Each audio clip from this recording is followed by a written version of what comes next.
Uy, away na, away.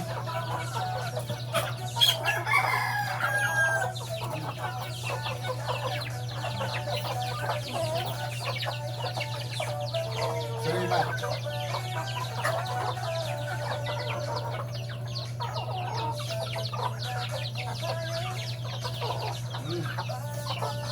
Ay.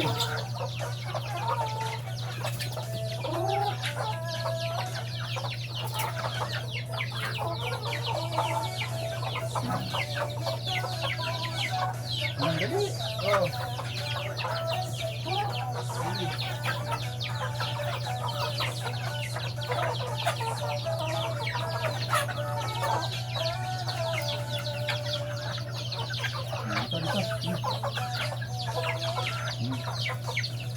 Sorry ba?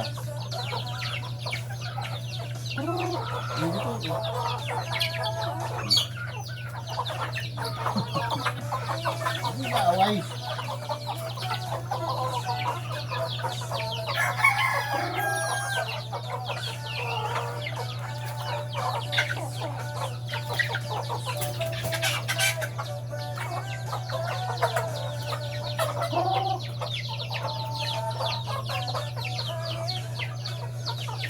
Ano yung iba? Ba't ayaw pumasok?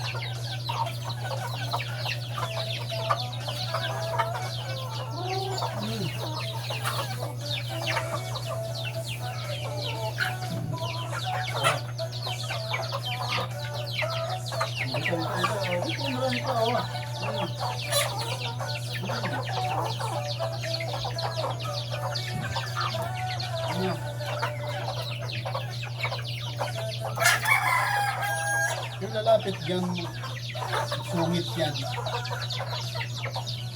Oh.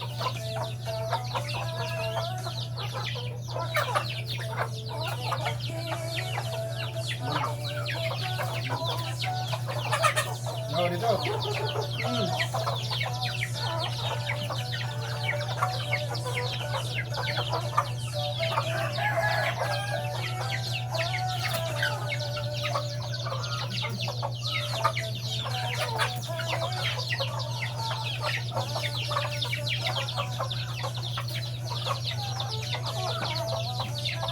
ba yan? Yan ako sa lupa ko na.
Ayan guys, nakapagpatupak na tayo ng kalahati pa po lang yan.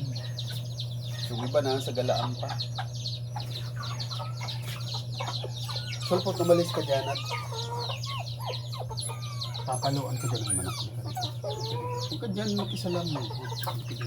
Ano nga? Nasa bungin ka na. Iiyak ka, ha? Alis, alis, alis.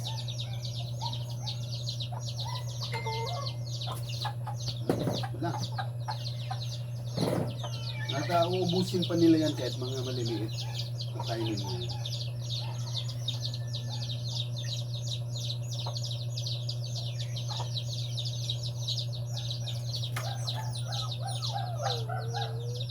Ay naku, buhay bukid. Yan ang ropinari natin dito mga lods. Ayan.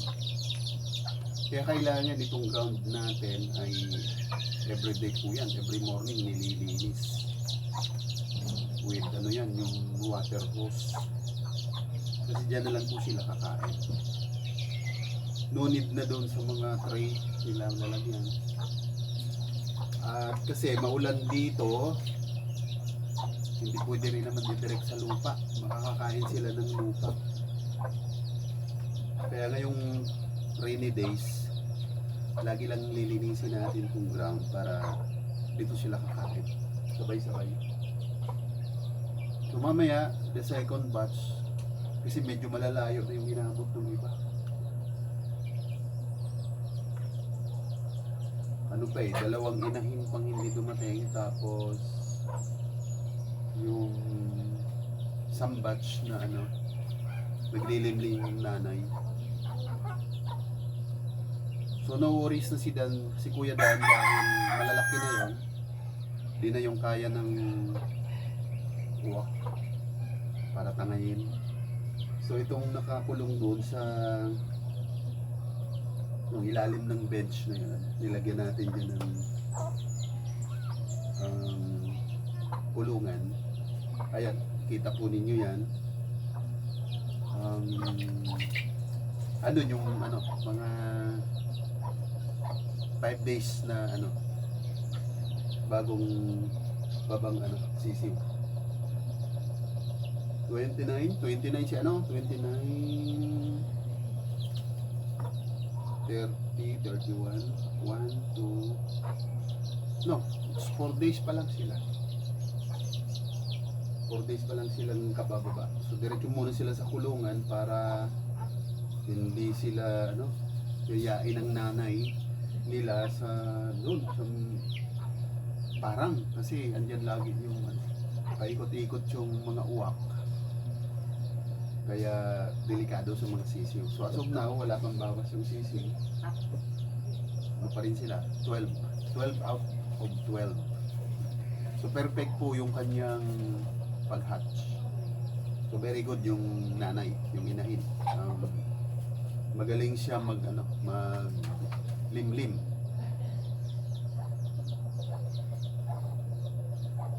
Okay, so mamaya naman po ulit. Pagdating nung iba, saka naman natin sila bibigyan ng pakain. Alright, so yan ang aking ibabahagi ngayon. Mega love shoutout muna syempre sa mga sumusubaybay kay Kuya Dan. Ayan, 2 days na po tayo since na umuwi tayo from Manila. So 1 week lang po tayo sa Manila.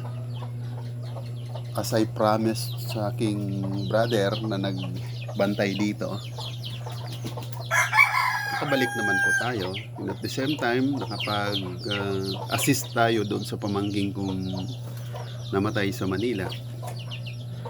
Kaya, wait, presto na naman tayo dito. So, hindi ko alam kung ilang buwan na naman tayong straight dito. Pero definitely sa election ng barangay ay nasa Maynila tayo. At doon tayo naboto. Bahala na kung sino maiiwan dito.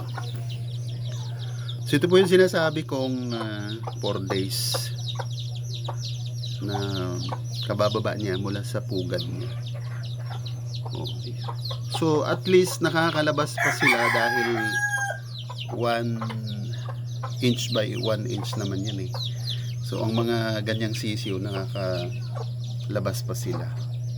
But ang importante yung nanay yung inahin niya ay steady siya rito.